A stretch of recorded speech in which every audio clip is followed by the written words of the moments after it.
I got a phone call from America. I have no idea how they got wind of my song, but this guy on the other side said, "Look, we have heard your song. You've written a song called Elijah." I remember correcting him and saying, "No, Des." We'd like to come and record it in Northern Ireland, and I thought, really? The Profile.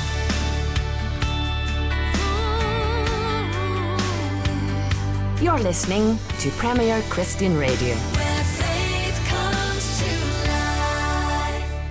Hello and welcome to The Profile here on Premier Christian Radio. I'm Sam Hales, editor of Premier Christianity magazine. If you'd like a free sample copy of our latest issue featuring reviews, interviews, news and so much more, then head to premierchristianity.com/free sample.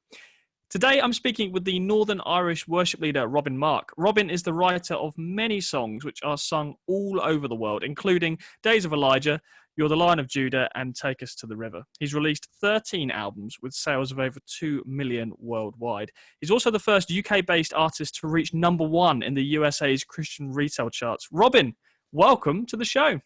Thank you very much, Sam. It's a pleasure to be with you. So we always like to start with these interviews about hearing about a person's life growing up. Now, obviously, you grew up in a pretty interesting part of the world, if I can use that word. Tell me a little bit about what life was like for you growing up. Well, I was born in Belfast, and in fact, I was born in Donegal Pass in Belfast, which is on the south side, very working class sort of a area, and my parents were sort of working class. They moved over to the East Belfast. We were city dwellers, that's for sure.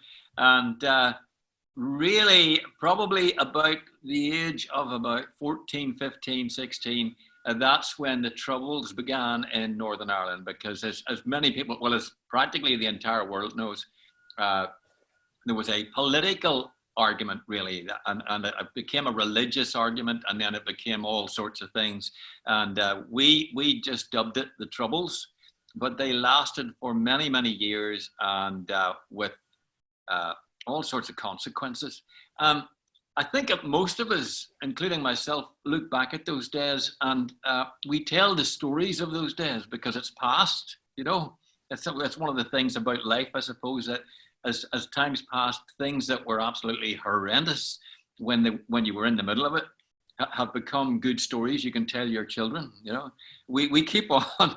It's a terrible thing to say. I hope no one's offended, but we keep on sort of saying to our kids, because they're frightened of COVID-19, and that whole thing's really shaking them around. And we say, "You think this is bad? You should have lived when we did." You see? So is that sort of the thing, but. The Northern Ireland people and the population, of course, are even in the worst situations, generally very stoic, and there's a good sense of God's favour on the country that we live in, and there's a real high level of people who are acknowledging the Father, God the Father, and Jesus Christ. So it was a balance of something, a balance of living in a place which was very beautiful, but very, very troubled. And I got here anyway. Let's just say we got through it. You got through it, absolutely. So can you remember, as a teenager, can you remember violence? Can you remember clashes? Or were you sort of shielded from that? I remember talking to an American person, and they asked me, did anything ever happen to you? And I said, well, not really. And then I started to list the things. I was traveling back home in a bus from the city centre when the bus was attacked by rioters, and I ended up in the back of an army ambulance, taken to the army base, where the army medic actually fixed me up and then sent me off home again. So that was sort of like semi-normal. Right. Yeah. Bizarre when you think back on it. And when I worked. I was left school because I was basically in a working class environment. They didn't really think about going to university initially. So I left school when I was 15, 16. And I worked in the centre of Belfast in an office. And one day coming back from lunch in the office, we were walking up Donegal Street, and there was this huge bang at the top of Donegal Street because the terrorists had stuck a bomb in my office. Would you believe? The building that the office was in was there. And I can remember there was quite a lot of people in the street, but I can remember a guy grabbing a whole lot of us and throwing us against the wall of the properties there. Which I didn't understand what he was doing initially, but what he was trying to do was to get us away from the breaking glass that was sort of beginning to shower down on the ground and around where we were. And of course, again, but you know, when it all stopped and we all looked back, and I looked up and saw my office, you know, in a very poor state of structure, I actually just started to walk back up to my office. You know, so it's funny, you're in the middle of all those sorts of things that seem terrible. You have a sort of a normality that sets in. So that was, but I was one of the lucky ones. There were so many people who died. I think there's 3,500 people died in the Troubles, and many more thousands were injured, etc. And you can even, people may know that they're trying to recompense people who got very badly injured in the Troubles through none of their own sort of fault, and they're trying to sort that. And even now, decades from that time, we're still trying to fix that out, and there's still people suffering.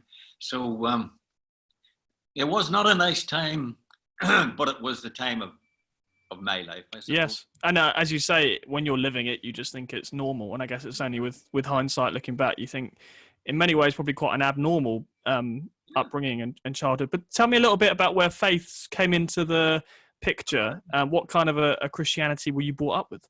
Right. Well, I must admit, about 2 or 3 months ago, I did a little concert, a small free concert in a Brethren church, who asked me to come, and which was really a very nice thing to do. And it started me sort of reminding myself of the fact that when I was a tiny little boy, in the part of East Belfast where I was living then, there was a gospel hall, and they had a children's meeting. And you know, this is the sort of prerogative of the gospel hall. They're fantastic people, etc. And so they crammed, and actually I checked this out, about 600 rascals, I suppose, including me, into a wee gospel hall every Tuesday night. And if you know anything about the Brethren, they're very biblically set. They sing. They enjoy singing without any music sometimes, but and they taught us basically about Christ and salvation, and who we were and how God loved us, etc. And I actually, on that concert, which was just, I say, a couple of months ago, in the middle of the concert, I stopped it and I sort of said, you know what, guys, I want to thank you, you know, because these were all Brethren people sitting in front of me. I said, I want to thank you that, you know, I was just a little lad, had no idea, and your little church actually rescued me, basically, and gave me a sense and an understanding of what Christ has done for me. And here I am, all those years later. So I started there and continued, joined a Methodist church finally, and met my wife there. And we got married in the Methodist church, and I haven't looked back, actually, you know. So I don't know how much more you want to know. It could be really boring at this point. No, it's interesting stuff. It's always interesting to hear how people's sort of faith journey has sort of changed over time. So you went from Brethren to Methodist. Are you still in the Methodist church now? No, I'm not actually, because what happened was we got married, and when you get married, you don't have any money. So you buy houses that are way out of the city, etc., because they're cheaper. So we did that, and we bought a house, or a bit of a house, in a place called Carryduff. And when we were sort of there and settled in, we went looking for the Methodist church close by, of which there was not one. So we sort of kept back, kept going back to Belfast, etc. And we knew some people in a church called Christian Fellowship Church. And when our first child came, we thought we had better go to a church that's sort of family orientated and be there. And so we moved into CFC.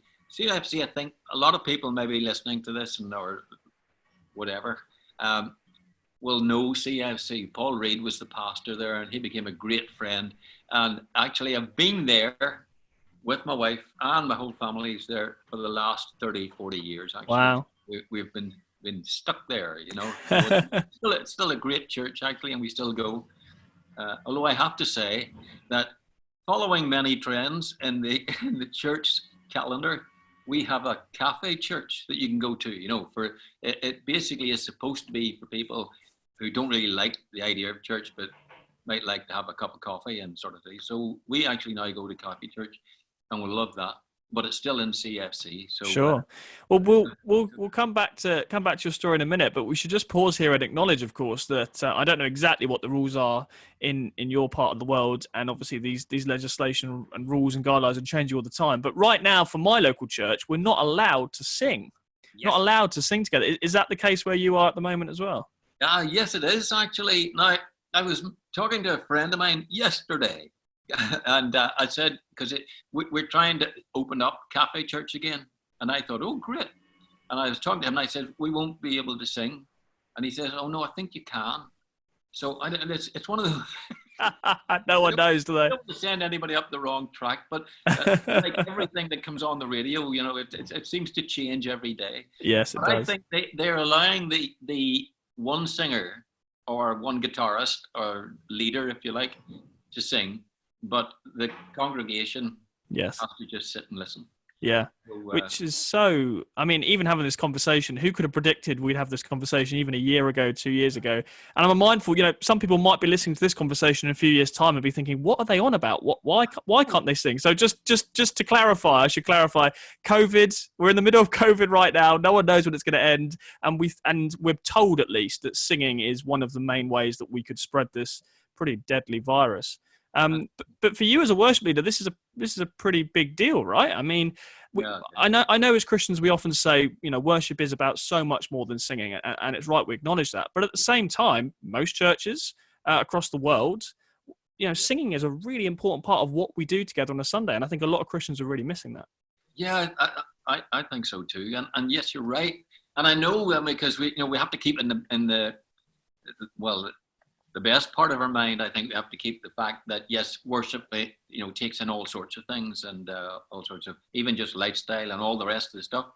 But there's something about sung worship which is very powerful. And it has an impact on people and it has an impact on societies. And that idea of music being, given and us, being able to bless the heart of God just by singing songs and singing his praise is a fantastic thing, So and to have that taken away, I really do feel it's a very sad time. And the best thing that we can do, of course, and which most of us do, is just sing away to our heart's content in our own homes and whatever, and continue to worship the Lord. But you're right, I miss it, and I'm looking forward to the day when whoever those Oxford sort of clinical people are that are trying to find this antivirus, I'm looking forward to the day that they say it's gone. Yes. Let's all sing. But do you think if this does, if God forbid, if this were to carry on for months or even years, and if the church is still being told, let's say for the sake of argument, if in a year's time the church is still being told you can't sing, at that point, would you actually support Christians campaigning a bit harder and telling the government actually this isn't on? Is there a line when actually we say as Christians, look, I'm sorry government, but our faith comes first, and if worship is a really important part of singing, we're going to have to break the rules? I mean, could you foresee a time where we might end up in that position? Yeah, I hope not, actually. I always sort of think, well, we've got a responsibility as Christians to sort of not subjugate ourselves to all sorts of different ideas that governments might have, but actually to be responsible. And if and I believe that it is a problem, that if it is scientifically likely that people, when they're singing together, will pass that virus, I think the church has to just say, well, look, we've got to do the right thing. It's all about God's love and God bringing people to health and vitality and to live a great life, etc., etc. So we don't want to do anything that I think gives the church a bad image in a sense. And maybe I'm a wimp, you see, and I just like to do as I'm told. Probably because my wife has been sort of saying that for for a long time. But I know, I think there are things that obviously that the churches have to stand up and say, no, this is just a bridge too far, and Sure. no, we don't support this. But I think for this particular circumstance, Yeah. it's very sad. And I mean, I've been blessed to be able to do concerts and stuff like that. Life has changed for me, different times, etc. I've been all over the world and America and all that. And I miss all that, because basically that has just been cancelled. But it might help us, actually, and it might help somebody like me who sings and has music so much to realize again that there are other ways of worshiping the Lord, and other ways of actually praising His name, outside of this be. Coming back to your story, tell me a bit about how you were called into worship music, worship ministry, worship leading. When did that idea, I guess, first cross your path? Because I guess we should acknowledge that even the term worship leader is quite a new term, isn't it? It is, yes, I know, and I know that still some people don't like it as a name, and I can understand that. I when we moved from the Methodist Church and started to go to CFC, that was just the beginning of I suppose the worship movement in the United Kingdom, and sort of people like Graham Kendrick and all those guys were there, and so because I was sort of musical, I got interested in that and got sort of like, that's really good. I loved some of those lovely songs that they were writing. I was delighted to sing them, etc. And but anyway, I joined CFC, and as I say, that was from the Methodist Church. We had a small baby girl at that time, and this is a true story. Okay, so I'd been doing little bits and pieces, and but mainly stuff like weddings, right? So I was doing a wedding for someone, I can't even remember who, and Paul Reed, the pastor from CFC, was at the wedding. Now, this is the story as he tells it, so it's not made up. So he was sitting in the wedding, and he felt I was playing the wedding songs. I don't even know what it was. And he said later on, he said, look, I felt God say to me, that guy is going to be the worship leader in your church. Now, at that time, he went to CFC, but he wasn't the pastor there, etc. He was just another one of the leaders, etc. So he thought, in fact, as he says, as he tells the story to me, he says, so I thought, I don't even know who that guy is, Lord. And that was it. So roll on about 2 or 3 months later, and Jackie and me and our little baby turn up to CFC, and we walk in, and I have a baby in arms, and I go and sit down. The church isn't exactly the way that we thought it was and was going to be, but we sat down, and Paul was preaching that day and also leading the worship. Now, Paul Reed cannot sing. He's saying that. So he was leading in a brethren type thing called lining out, which was just, conducting with your hands and singing. And he's not a bad singer, but he's not a great singer. And so he was doing that at the front. There had been a problem.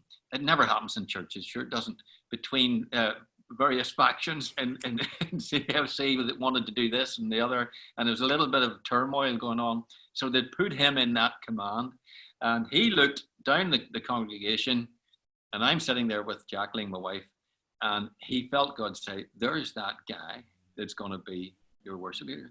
So believe it or not, he rang me up about a day or two later, and he said, would you like to lead worship in our church?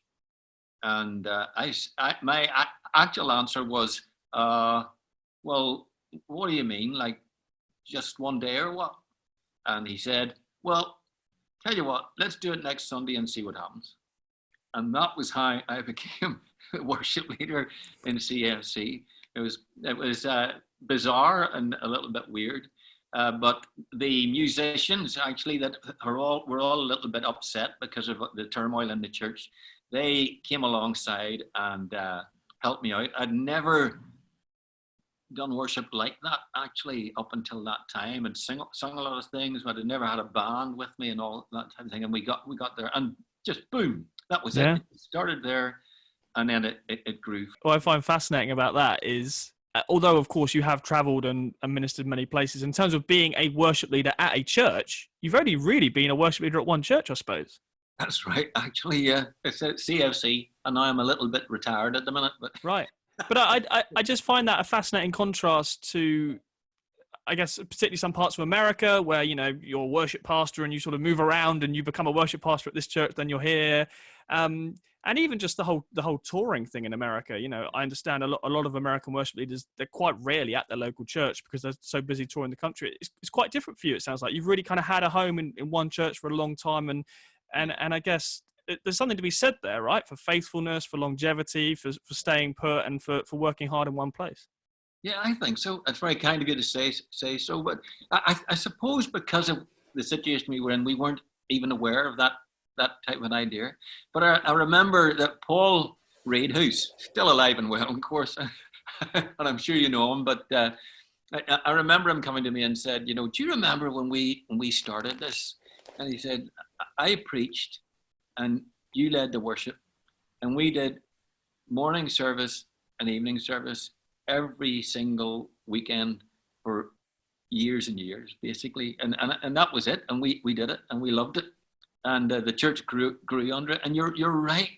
I have to be careful because it's everybody, you know, has their own opinions, but I do feel that the call of a worship leader is a fantastic call. But the core of that call is that you're bringing people in a congregation into a place where they can worship, where they can, you know, be worshipers as well, and worship well with you and your people, and elevate the name of Jesus Christ, really. And that is better than if you travel all the world and sing wherever. And I've been fortunate to be able to do that, but I must admit, I'm glad that the circumstances worked out that way, because I think that anything that I've done in the past, and anything that I've done, even in the number of, you know, albums and stuff like that, it's still just the greatest pleasure is seeing people worship and engaged and lifting up the name of Jesus Christ. And so, yes, I'm on your side. Yes, I think, you know, there is. I don't want to be smart aleck, but there is a sort of a sense sometimes that people say, you know, well, I'll be a worship leader and then I'll be famous. Right. And you know, there's only one person that needs to be famous, and that's Christ himself. Yeah. You know? So and that's what you try to do. Yeah, absolutely. Yeah. So tell me a bit about how you started to write songs and how those songs started to travel. Because my understanding is the songs started to travel before you did, if I can put it that way. Yes, they did. I mean, I hadn't been sort of trained in how you write a song, you see, and so but it just was there was a sort of, I suppose, something in you, and I'm one of the types of writers that I am. In fact, it's the only type of writer is something has to catch my mind, or I have to be inspired. In fact, my wife sometimes makes fun of me when I'm writing songs, because she sort of goes, "Oh, here we go. He has to be inspired. He can't write anything that's inspired." Well, you know, so some of the things that happen in the city, you know, in Belfast at that time, you get inspiration from that, and circumstances that you see in a society like we had at that time, and things that you see in your friends, etc. That's the only way I'm able to write. And I have to say that they did drag me over to America fairly early on, and they put me in a room with about 4 other guys who were worship leaders, and said, you know, here, Robin, we want you to write a song with some of our guys here. And it was the most embarrassing day of my life, actually. I sat in the corner of that room trying to figure out something And they were kept saying, "What do you think the line should be here, Robin?" And I was sort of going, "Well, I don't know," because it just didn't. There wasn't anything to think about. So everything that has happened. In fact, practically every song that I've ever wrote that has ever meant anything or got anywhere is a song that actually was based on something that happened, or that a place that I was at, or something that happened in my life or in someone else's life. And even in Northern Ireland, you need to sort of think about what's happening there and write a song about it. And that's the way I've done it. And do it any other way. So yeah. So tell me, let's start perhaps with the song you're best known for, Days of Elijah. Tell me a bit about the story behind, what was the prod behind that song? I will. Yep.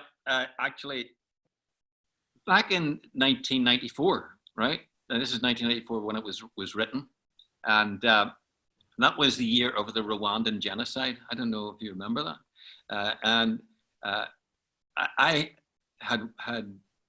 was very fond of watching a program called The Review of the Year.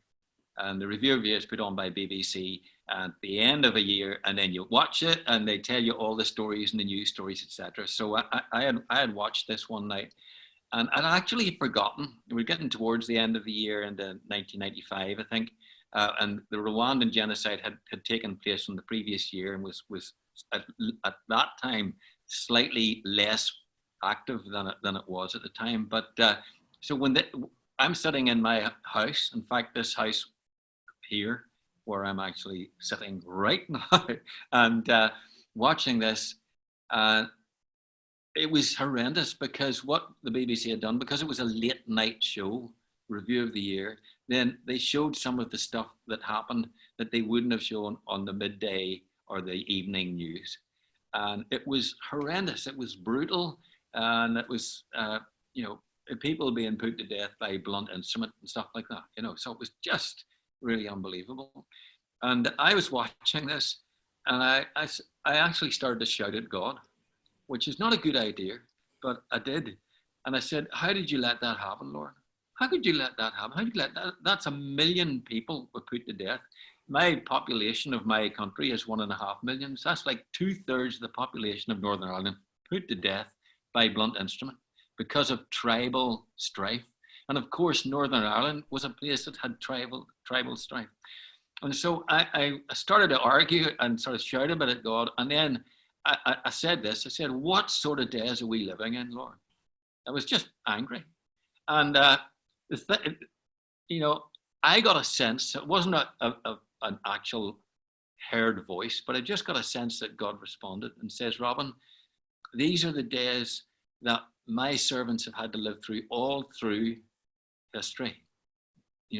Men like Elijah, etc., and I started to reel off in my head the things that God had, asked Elijah, for example, to do. He had to go, he had to sort of set aside the prophets of Baal. And when he did that and got rid of them, of course, he ran away because the queen and the king were going to try and kill him and stuff like that. And I just got this sense of God saying, "Robin, these are my days, but they're days when you and your friends and my church need to stand up and declare the gospel and declare the love of Christ and declare my greatness and declare me as the God of God and the King of Kings." And so that was me sitting there. And I can remember, actually, I think I was sitting with a big bag of chips or crisps, if you like, and a cup of Coke or something like that there, just sort of shouting at the television screen, would you believe? And but that final line, that sense that God said to me, "Robin, these are days like Elijah's days," and that was it. I just sort of thought. I actually went a couple of days later. I sat down and I wrote, "These are the days of Elijah." I went to church and we sang it. We sang it right the way through. And I began, I can remember saying this, I said to the congregation, "I've written a new song, but it's a bit odd." So, which is not a good start, really. And I said, "So look, let's try it." I told us a bit of the story, and then started to sing the song. Got to the end of the song, and Paul Reed, God bless him, he said, "Sing that again," and we did. He got up and preached, and he actually had the preach that he did that day was the Valley of Dry Bones, which is another part of the song. Right. Yeah. And you know, what he wanted to preach, and he took this theme from that, and the preach was that, look, you know, sometimes the church looks as if it's dead. It looks dusty and boring and useless, etc. But God can, with His Holy Spirit, bring it back to life and make it a powerful force for the gospel and for Christ and for the world. And I did get into some trouble with it. You know, some people thought that I was saying something different, really, you know. And I must tell you this, actually, Sam, because people sometimes do write to me and they say, look, David didn't rebuild the temple. It was Solomon that built the temple, you see. But because of my erstwhile reading the Bible all over the place, in the book of Amos, it talks about the rebuilding David's temple. And it's to do with worship. The theologians say it's all to do with worship, you see. And so when Amos says, you know, that God is going to restore David's temple, what he's saying is, I'm going to bring worship back into it. And so that's what happened, and that's where it came from. So there you go. Theologically correct. There you go. It passed all the theological tests. That's good to know. I know. But, everybody's allowed their own opinion, you know. Well, you say it's an odd song. I'm all for odd songs. I think if we don't have the occasional curveball, then everything starts to sound the same, and we don't want that. No, we don't. And I do know as well, and I have to be careful because it isn't fair to just, you know, sit up on a high chair and speak at other people or say not nice things. But I do think that we do a lot of me songs, you know, where we ask God for all sorts of things. And that's a good thing because it's a song of supplication. But sometimes I do miss the songs where people just declare who He is, what He's done, how great He is. And, you know, some of those songs, some of those really old songs, you know, that are out there, that where the guys sang songs like with lyrics saying like, God, do whatever you want with me. You know, I'm your servant and I'll do whatever you want, you know. And what was it Esther said? If I die, I die. Right? So that's you know, I wonder, could we get that into a worship song? Actually, but it's a challenging thought. I know what you mean. I mean, even back in the 90s, you know, I surrender all. Yeah. That sort of language. I know what you mean. That was around in our songs, perhaps more than now. I suppose. Yes, I suppose today a lot of our songs are a little bit more. Come on, God, do this and do that. Yes, I think so, and I know there is a place for that because I've sung a few of them myself, you know, definitely. But I do think that the core of worship is just to exalt God's name and just declare it, and like, you know, like I said, whatever He wants to do, He's sovereign. Let Him do it. Sure as gold is precious and the honey sweet. So you love this city and you love these streets. Every child out playing by their own front door. Every baby laying on the bedroom floor. Every dreamer dreaming in their dead-end job. Every driver driving through the rush hour. Feel it in my spirit, feel it in my bones. You're gonna send revival, bring them all back home. Wanted to chat about another one of your songs that's very well known. I mean, obviously don't worry, I won't go through your entire back catalogue. We'll be here forever. But one of them that I really wanted to ask you about is called Revival. Because I think especially because that word for different Christians will mean different things. So I just wanted to ask you, how do you kind of define and see that word and what was in your mind and what was the context, I suppose, for that song? Yeah, well, I must tell you that, of course, I wrote it And of course, this is like a backward explanation, but I wrote it, and the people in Integrity Music, right, had heard some of my music, etc., and they wanted to publish some of the music, etc., particularly that song, and they liked it, and I said, "Oh, thank you very much," etc., etc., and so they made an album, and they said, "We're going to call this album All for Jesus." See, and I already had an album called All for Jesus that the guys in Kingsway down around the corner there, in south of London. They'd already done that, and I said to the guy, the American guy that was doing it, I said, "Look, if you put out an album called All for Jesus, and there's another one, sorry, now there's another one already called All for Jesus, that's going to be stupid, because people will walk into a store and say, 'Could I have Robin Mark's song All for Jesus?' And then they say, 'Well, which one?' Yeah. So he went away, and then he came back again. He said, 'Okay, we're not going to call it that. We're going to call it Revival in Belfast.' Now, this was in the middle of the Troubles, and I actually, when he said it, I thought, well, I don't think we really had a revival just yet in Belfast, you see. So I was beginning to think to myself, oh, these guys are going to hate me. And what this guy said, lovely guy that he was, actually, he said, 'You know what, Robin? It's a word of faith.' And so that song, the sort of revival, came out of that word of faith of that American guy, because... oh, wow. So you had the album title before you had the song? Yeah. Wow. Yeah. So that's unusual. No, it is. So I'm not so sure how I actually then fitted the song into the actual thing. But it started really just as me saying, right, okay, if this guy believes that God's going to revive Northern Ireland, is going to make a change here, then I, living there, should be doing it and should be looking for it.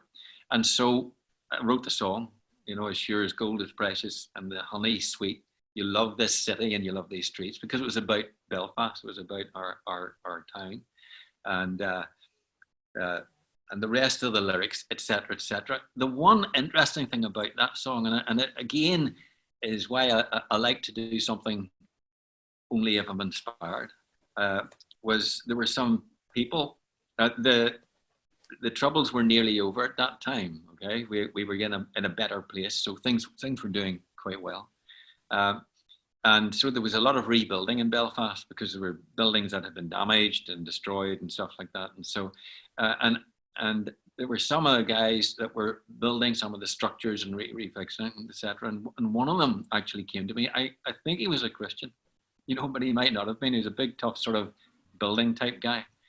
And he said, your song, you have a song, and you say in it, we love this city, or you love this city and you love these streets, about God, you see. And I said, yeah, that's a song, Revival. And he says, would you mind if we put a big poster up that in May Street in Belfast that says, you love this city and you love these streets, right? And what could you say? I said, yeah, absolutely. I would not mind at all. And so they put this thing above May Street, so that when you come around in the bus or around your car, across the building that they had it on, it just said, you love this city and you love these streets. And, again, that was just something that came out of a conversation and just out of keeping my eyes open. Are you still waiting, though, for the kind of fulfillment of some of those words that you wrote, do you think? I think we are. I do know that Northern Ireland and Belfast is a much better place than it is, and the people still have a very good. The majority of people have a very good sense of faith and understanding of Christ's purposes for cities and people and etc. And the church is still growing in Northern Ireland, and so you do believe, and I do hope for more and more sort of grace and I'm not sure, because of the way it was written. Of course, everybody mostly sort of says, right, okay, revival, one of those things like happened 100 years ago when the Azusa revival, when like thousands of people became. And I know that there's a number of theologians and a number of pastors out there all over the world who really believe that that's going to go. I'm not sure. I hope. I really, really hope. But I think the revival that probably prompted that song was just that, if you like, the rebuilding of a city that had gone through something really. But yes, I think like all of us that are Christians and who know the sort of, when you look at the way the world's going and you look back at history, etc., and I have friends in America and different people there who are saying, they really, really believe that God's going to send a huge worldwide revival. I really hope so. I hope so. Yeah, that's really interesting what you say there about the city being revived, because I guess maybe for those who haven't been to Belfast, it's hard to understand. But I guess to use a personal example, I was born at a time. I was born in 1989. My understanding in 1989, I don't think Belfast was a tourist destination. Let's put it that way. Well, I went to Belfast on holiday a few years ago, and it was amazing. It was absolutely incredible. And you just think, well, on a very kind of non-spiritual, on a very physical kind of level, there has been in your city, in Belfast, in the last 30 years, very dramatic change in terms of just the physical place, and as you say, that the troubles, thankfully, largely now being a thing of the past, I suppose. Yeah. No, you're absolutely right, and I think, it's that for sure. We had some very good, nice politicians and some very good people, and lots of social workers, etc., and all sorts of things. But I do believe that it was God's grace that brought us from that place to this place, and that to me, the word revival just fits. Yeah. Completely fits. You said earlier on you believe that, I think you said God's favour is on Northern Ireland. I'd love to hear a bit more about that, because I suppose, obviously I interview a lot of people for this show, and particularly those who live in London or England, or probably wouldn't say that about England at the moment. I mean, maybe some would, but that's not something I commonly hear. So it's interesting to hear you say that about Northern Ireland, feel like God's favour is on you. So I'd love to hear a bit more about that. Ooh. You put me in a corner right now. See, I'm not sure exactly if, I stand to be corrected, but I do feel that there is something unique about this country, for starters. Well, there's something unique about every country, and but in terms of its roots, it has sort of been a Christian country. Plus. It's. I think even in the bad old days when one of the political parties, and I'll not name which one, made the council take all the swings down and lock them up on a Sunday, so that children wouldn't swing on because the Sunday was a day of rest, etc. We actually had that at one time, and I remember thinking, that's a little bit strange. So but it has been a very religious place, but it has gone through, I suppose, because it has gone through such trouble and such tribulation, and yet people outside that you'll meet who maybe have suffered very, very badly in the history of Northern Ireland have a grace with them, and a sense of forgiveness, and a sense of actually changing their mind and opinions about other people and other people's beliefs and other people's desires, etc. And I know we're not completely there, but I do feel that there is something about the fact that we were in a place of terror, absolute terror, and now we've been brought into a place of grace because things are good. I'm sure a lot of your readers or a lot of your listeners, etc., wouldn't know, but there were lots of times and lots of years in our recent history when you couldn't go out at night. I couldn't have gone to a certain part of the town. I remember when I was doing a proper job, I was actually an acoustic consultant many years ago when I was looking after a little club, a Gaelic club, and where they were making too much noise for the neighbours, and so I had to go down and try and help them reduce the noise. And they were next door to a homing pigeon club, would you believe, that was basically Protestant, and the Gaelic club was a Catholic club, and I was going down to help both of them. And on one night they rang me up and said, Robin, don't come down because there's trouble here, and they're just looking for people to shoot or whatever. So just don't come down today. And when someone says about your town, don't come down the street in case you get shot. That gives you an idea of how bad it would be. And so when we look now, basically you can walk from one end of Belfast to the other, and for the most part, no one will give you any trouble at all. There's a lot of greenery stuff. The council's working very well together. The politicians are working well together.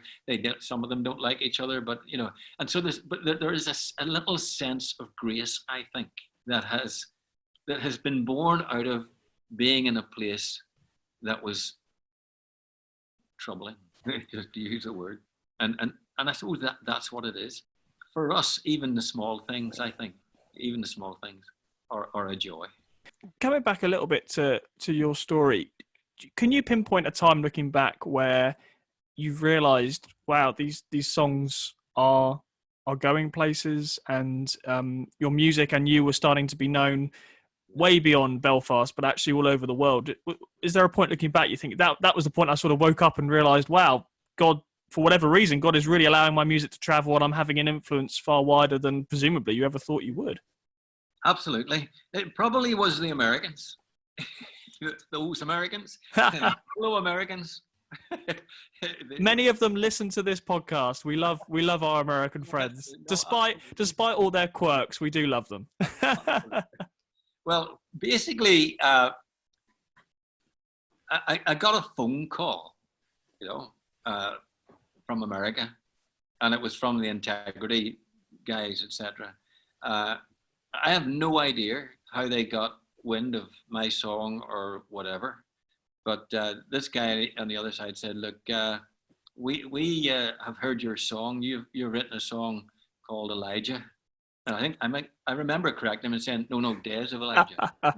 Yeah. I said, "Look, we'd like to come and record it in Northern Ireland, and we'd like to bring our engineers, etc." And I thought, really? And I said, "Wait, okay, well, all right, if you want." And so they came to Belfast, and they came to our church, and they brought all the equipment. There was gear that we had never even seen before in our lives, would you believe? And they came in, and they said, "Okay, well, we're going to put this album out, and we're going to put it all over the world." And I thought, really? This cannot be. And I at the end of the actual thing, if you're Irish, sometimes you're interested in financial things, you see. We do like to be a little bit careful with our money, etc. And I said to the guy, how much is this costing you to do? Because they'd flown people over in planes, airplanes, etc., gear, etc. And this is way back. And he says, it was $127,000.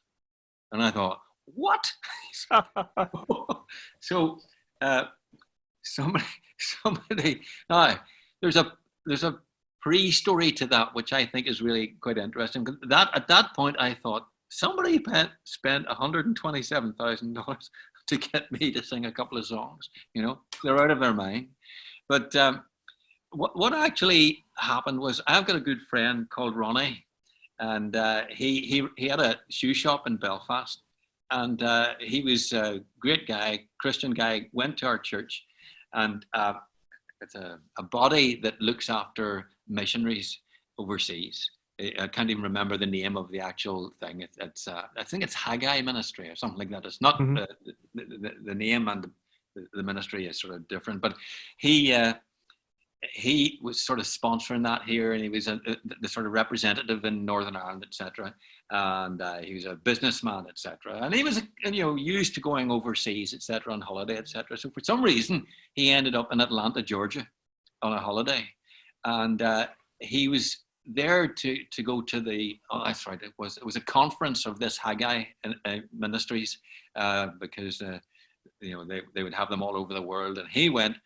And he was in the Haggai ministry sort of location. It was a big sort of building, with all sorts of options, rooms, etc. And down there in Atlanta. And he got bored by the, the stuff that he was hearing. And so he went for a walk, and he walked outside, and there was another building, another sort of a large building, and there was a conference going on there, and it was a music conference. So he walked over to this music conference. It was for the music industry, the Christian music industry in America. He had no idea.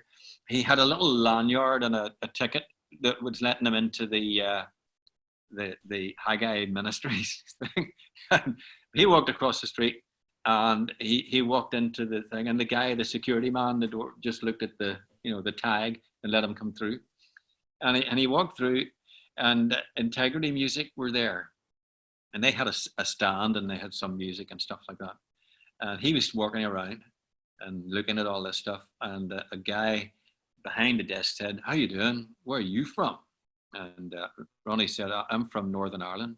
And he said, "What brings you here?" And he said, "Well, I was over at the Haggai conference, but I got bored, so I just came in to see what was here." And the fella said to him, "How did you get in?" And he said, "Oh, I don't know. I just showed my little lanyard and walked in." And this guy, who became a good friend of mine, actually said to him, "Is there any music in Northern Ireland? There must be music in Ireland. Is there any Christian music in Northern Ireland?" And Ronnie, the shoe salesman, said to him, "Yeah, I know a guy in our church. He sings songs, and I'll send you a couple of his songs." And that was actually how the whole thing started to go, which was unbelievable, because it was just, a God incident, as some people say, And I suppose when stuff like that happens, and I think back, I say, well, there you go. God had a hand in it, because A, Ronnie shouldn't have been there. B, he snuck into a thing, and C, the guy that he was talking to was actually one of the people that actually picked songs and put them out, etc., for Integrity. The last thing was when they said to me, I think Revival in Belfast sold on its own something like, I think by now, something like 2.5 million copies, Wow. It's a huge number of things. And I thought, oh, I'm famous. But not really. That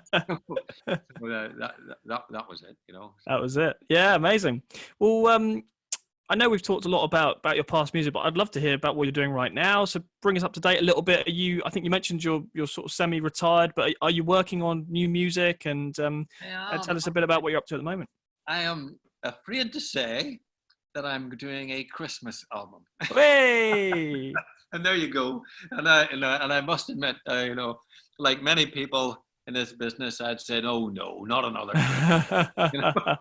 And when someone else did one, go, "Oh gosh, he's doing a Christmas album." Yes. But here I am, and I finally decided, you know what? I'd like to do a Christmas album. So I'm actually working on that now. I've got my musicians primed. We're hoping to put it out in, I think, for this Christmas. Brilliant. Great. Are these going to be new songs that you've written, or are you covering old hymns? There will be a few of the new songs, and we will be putting some of the oldies and stuff like that. And it should be a little bit different. Because of this flaw, if you like, or gift that I have where I get inspired. I'll give you, for example, there's a song that's going to go on it called "I Don't Know Johnny," right? Now, that doesn't sound like a Christian song, but it sort of is.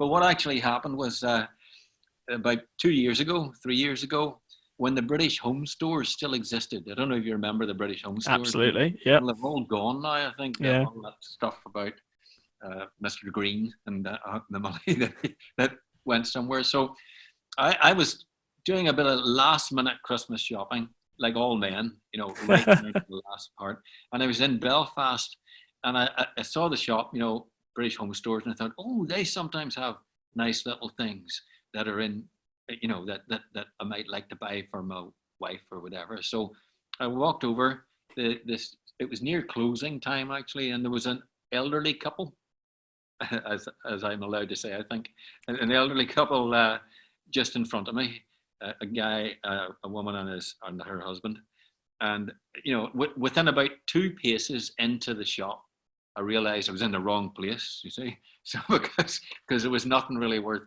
buying, but they were right in front of me, and the husband had picked something up off a shelf, and he said to his wife, "What about this for Bob?" And she said, "Oh, I don't know, Johnny," like that. And she sounded so tired and fed up with Christmas shopping. And immediately I started to write a song. I don't know, Johnny, that's what she said, with a shrug of her shoulder and a shake of her head. Just about that. That's the way songs come to me. Yeah. And that's not it's not a Christian song. It is really. It goes for that. But we'll keep an eye out for that. But yeah. Sadly, our hour is up and we're out of time. But Robin, Mark, thank you so much for talking. It's been an absolute pleasure.